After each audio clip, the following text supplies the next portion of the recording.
पांचवा अध्याय। धुंधुकारी को प्रेत योनि की प्राप्ति और उससे उद्धार।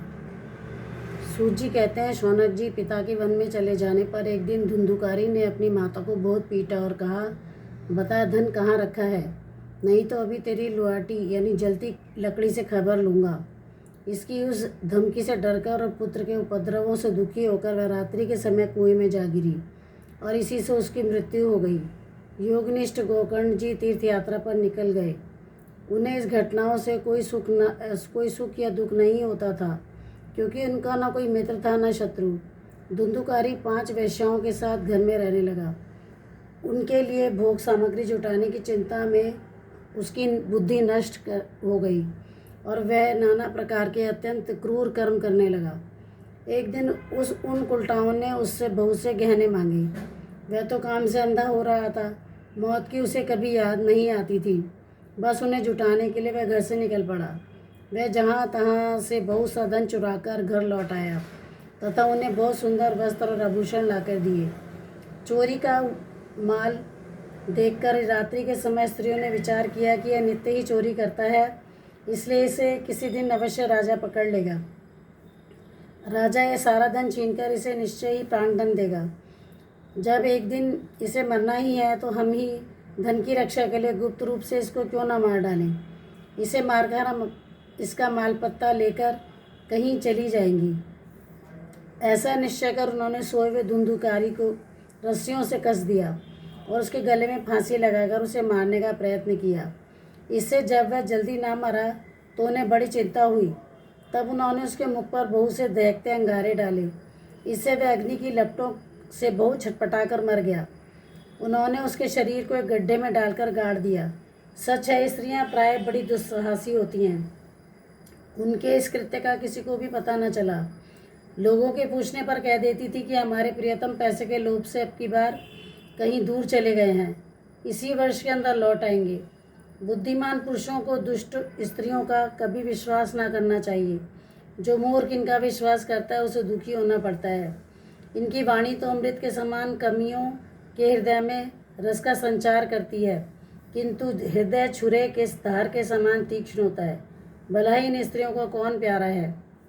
ये कुलटाएँ धुंधुकारी की सारी संपत्ति समेटकर वहाँ से चंपत हो गई। उनके ऐसे न जाने कितने पति थे। क्षमा करें। और धुंधुकारी अपने कुकर्मों के कारण भयंकर प्रेत हुआ। वह बवंडर के रूप में सर्वदा 10 दिशाओं में भटकता रहता था तथा शीत घाम से संतप्त और भूख प्यास से व्याकुल होने के कारण हा देव चिल्लाता रहता था, परंतु उसे कहीं कोई भी आश्रय न मिला। कुछ काल बीतने पर गोकर्ण ने भी लोगों के मुख से धुंधुकारी की मृत्यु का समाचार सुना। तब उसे अनाथ समझकर उन्होंने उसका गया जी में श्राद्ध किया और भी जहाँ जहाँ वे जाते थे उसका श्राद्ध अवश्य करते थे। इस प्रकार घूमते घूमते गोकर्ण जी अपने नगर में आए और रात्रि के समय दूसरों की दृष्टि से बचकर सीधे अपने घर के आंगन में सोने के लिए पहुँचे। वहाँ अपने भाई को सोया देखकर आधी रात के समय धुंधुकारी ने अपना बड़ा विकट रूप दिखाया। वह कभी मेढ़ा, कभी हाथी, कभी भैंसा, कभी इंद्र और कभी अग्नि का रूप धारण करता। अंत में वह मनुष्य के आकार में प्रकट हुआ। ये विपरीत अवस्थाएं देखकर गोकर्ण ने निश्चय किया कि यह कोई दुर्गति को प्राप्त हुआ जीव है। तब उन्होंने उसे धैर्यपूर्वक पूछा। गोकर्ण ने कहा, तू कौन है? रात्रि के समय ऐसे भयानक रूप क्यों दिखा रहा है? तेरी यह दशा कैसे हुई? हमें बता तो सही, तू प्रेत है या पिशाच अथवा कोई राक्षस है? सूत जी ने कहा। गोकर्ण के इस प्रकार पूछने पर वह बार बार जोर जोर से रोने लगा। उसमें बोलने की शक्ति नहीं थी, इसलिए उसने केवल संकेत मात्र किया। तब गोकर्ण ने अंजलि में जल लेकर उसे अभिमंत्रित करके उसका ऊपर छिड़का। इससे उसके पापों का शमन हुआ और वह इस प्रकार कहने लगा। प्रेत बोला, मैं तुम्हारा भाई हूँ, मेरा नाम धुंधुकारी है। मैंने अपने ही दोष से अपना ब्राह्मणत्व समाप्त कर दिया। मेरे कुकर्मों की गिनती नहीं की जा सकती। मैं तो महान अज्ञान में चक्कर काट रहा था। इसी से मैंने लोगों की बड़ी हिंसा की। अंत में उल्टा स्त्रियों ने मुझे तड़पा कर मार डाला। इसी से अब प्रेत योनि में पड़कर यह दुर्दशा भोग रहा हूँ। अब दैववश कर्मफल का उदय होने से मैं केवल वायु भक्षण करके जी रहा हूँ। भाई तुम दया के समुद्र हो, अब किसी प्रकार जल्दी ही मुझे इस योनि से छुड़ाओ। गोकर्ण ने धुंधुकारी की सारी बातें सुनी और तब उससे बोले। गोकर्ण ने कहा, भाई मुझे इस बात का बड़ा आश्चर्य है। मैंने तुम्हारे लिए विधि पूर्वक गया जी में पिंडदान किया, फिर भी तुम प्रेत योनि से मुक्त कैसे नहीं हुए? यही गया श्राद्ध से भी तुम्हारी मुक्ति नहीं हुई। अब उसका और कोई उपाय ही नहीं है। अच्छा तुम सब बात खुलकर कहो, मुझे क्या करना चाहिए? प्रेत ने कहा, मेरी मुक्ति सैकड़ों गया श्राद्ध करने से भी नहीं हो सकती। अब तो तुम इसका कोई और उपाय सोचो। प्रेत की यह बात सुनकर गोकर्ण को बड़ा आश्चर्य हुआ। वे कहने लगे, यदि सैकड़ों गया श्राद्धों से भी तुम्हारी मुक्ति नहीं हो सकती, तब तो तुम्हारी मुक्ति असंभव ही है। अच्छा अभी तो तुम निर्भय होकर अपने स्थान पर रहो, मैं विचार करके तुम्हारी मुक्ति के लिए कोई दूसरा उपाय करूँगा। गोकर्ण की आज्ञा पाकर धुंधुकारी वहाँ से अपने स्थान पर चला आया। इधर गोकर्ण ने रात भर विचार किया, तब भी उन्हें कोई उपाय नहीं सूझा। प्रातःकाल उनको आया देखकर लोग प्रेम से उनसे मिलने आए। तब गोकर्ण ने रात में जो कुछ जिस प्रकार हुआ था वह सब उन्हें सुना दिया। उनमें जो लोग विद्वान, योगनिष्ठ, ज्ञानी और दैवज्ञ थे, उन्होंने भी अनेकों शास्त्रों को उलट पुलट कर देखा, तो भी उसकी मुक्ति का कोई उपाय न मिला। तब सबने यही निश्चय किया कि इस विषय में सूर्य नारायण जो आज्ञा करें वही करना चाहिए। अतः गोकर्ण ने अपने तपोबल से सूर्य की गति को रोक दिया। उन्होंने स्तुति की, भगवान आप सारे संसार के साक्षी हैं, मैं आपको नमस्कार करता हूँ। आप मुझे कृपा करके धुंधुकारी की मुक्ति का साधन बताइए। गोकर्ण की यह प्रार्थना सुनकर सूर्यदेव ने दूर से ही स्पष्ट शब्दों में कहा, श्रीमद् भागवत से मुक्ति हो सकती है, इसलिए तुम इसका सप्ताह पारायण करो। सूर्य का यह धर्ममय वचन वहाँ सभी ने सुना। तब सबने यही कहा कि प्रयत्न पूर्वक यही करो। है भी यह साधन बहुत सरल। अतः गोकर्ण जी भी तदनुसार निश्चय करके कथा सुनाने के लिए तैयार हो गए। देश और गांवों से अनेकों लोग कथा सुनने के लिए आए। बहुत से लंगड़े, लूले, अंधे, बूढ़े और मंदबुद्धि पुरुष भी अपनी पापों की निवृत्ति के उद्देश्य से वहां आ पहुंचे। इस प्रकार वहां बड़ी भीड़ इकट्ठी हो गई। उसे देखकर देवताओं को भी आश्चर्य होता था। जब गोकर्ण जी व्यास गद्दी पर बैठकर कथा कहने लगे, तब वह प्रेत भी वहां आ पहुंचा और इधर उधर बैठने के लिए स्थान ढूंढने लगा। इतने में ही उसकी दृष्टि सीधे रखे हुए 7 गांठ के बांस पर पड़ी। उसी के नीचे छिद्र में घुसकर वह कथा सुनने के लिए बैठ गया। वायु रूप होने के कारण वह बाहर कहीं बैठ नहीं सकता था, इसलिए बांस में घुस गया। गोकर्ण जी ने एक वैष्णव ब्राह्मण को मुख्य श्रोता बनाया और प्रथम स्कंद से ही स्पष्ट स्वर में कथा सुनानी आरंभ कर दी।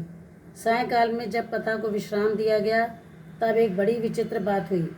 वहाँ सभासदों के देखते देखते उस बांस की एक गांठ तड़ तड़ शब्द करती फट गई। इसी प्रकार दूसरे दिन सायंकाल में दूसरी गांठ फटी, तीसरे दिन उसी समय तीसरी। इस प्रकार 7 दिनों में 7 गांठों को फोड़कर धुंधुकारी 12 स्कंदों के सुनने से पवित्र होकर प्रेत योनि से मुक्त हो गया और दिव्य रूप धारण करके सबके सामने प्रकट हुआ। उसका मेघ के समान श्याम शरीर पीताम्बर और तुलसी की मालाओं से सुशोभित था तथा सिर पर मनोहर मुकुट और कानों में कमनीय कुंडल झिलमिला रहे थे। उसने तुरंत अपने भाई गोकर्ण को प्रणाम करके कहा, भाई तुमने कृपा करके मुझे प्रेत योनि की यातनाओं से मुक्त कर दिया। यह प्रेत पीड़ा का नाश करने वाली श्रीमद् भागवत की कथा धन्य है तथा श्री कृष्णचंद्र की धाम की प्राप्ति कराने वाला इसका सप्ताह पारायण भी धन्य है। जब सप्ताह श्रवण योग लगता है, तब सब पाप थर्रा उठते हैं कि अब यह भागवत की कथा जल्दी ही हमारा अंत कर देगी। जिस प्रकार आग गीली, सूखी, छोटी, बड़ी सब तरह की लकड़ियों को जला डालती है, उसी प्रकार ये सप्ताह श्रवण मन, वचन और कर्म द्वारा किए हुए नए पुराने छोटे बड़े सभी प्रकार के पापों को भस्म कर देता है। विद्वानों ने देवताओं की सभा में कहा है कि जो लोग इस भारतवर्ष में श्रीमद् भागवत की कथा नहीं सुनते, उनका जन्म वृथा ही है। भला मोहपूर्वक लालन पालन करके यदि इस अनित्य शरीर को हृष्ट पुष्ट और बलवान भी बना लिया, तो भी श्रीमद् भागवत की कथा सुने बिना इससे क्या लाभ हुआ? अस्थियां ही इस शरीर के आधार स्तंभ हैं। नस नाड़ी रूप रस्सियों से यह बंधा हुआ है। ऊपर से इस पर मांस और रक्त थोपकर इससे चर्म से मढ़ दिया गया है। इसके प्रत्येक अंग में दुर्गंध आती है, क्योंकि है यह मल मूत्र का भांड ही। वृद्धावस्था और शोक के कारण यह परिणाम में दुखमय ही है। रोगों का तो घर ही ठहरा।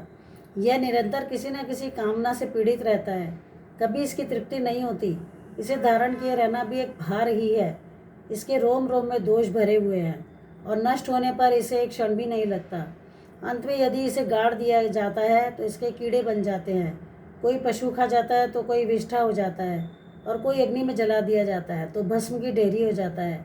ये 3 ही इसकी गतियाँ बताई गई हैं। ऐसे अस्थिर शरीर से मनुष्य अविनाशी फल देने वाला काम क्यों नहीं बना लेता। जो अन्न प्रातःकाल पकाया जाता है वह सायंकाल तक बिगड़ जाता है, फिर उसी के रस से पुष्ट हुए शरीर की नित्यता कैसी। इस लोक में सप्ताह श्रवण करने से भगवान की शीघ्र ही प्राप्ति हो सकती है। अतः सब प्रकार के दोषों को निवृत्ति के लिए एकमात्र यही साधन है। जो लोग भागवत की कथा से वंचित हैं वे लोग जल में बुदबुदे और जीवों में मच्छरों के समान केवल मरने के लिए ही पैदा होते हैं। भला जिसके प्रभाव से जड़ और सूखे हुए बांस की गांठें पड़ सकती हैं, उस भागवत कथा का श्रवण करने से चित्त की गांठ का खुलना कौन बड़ी बात है।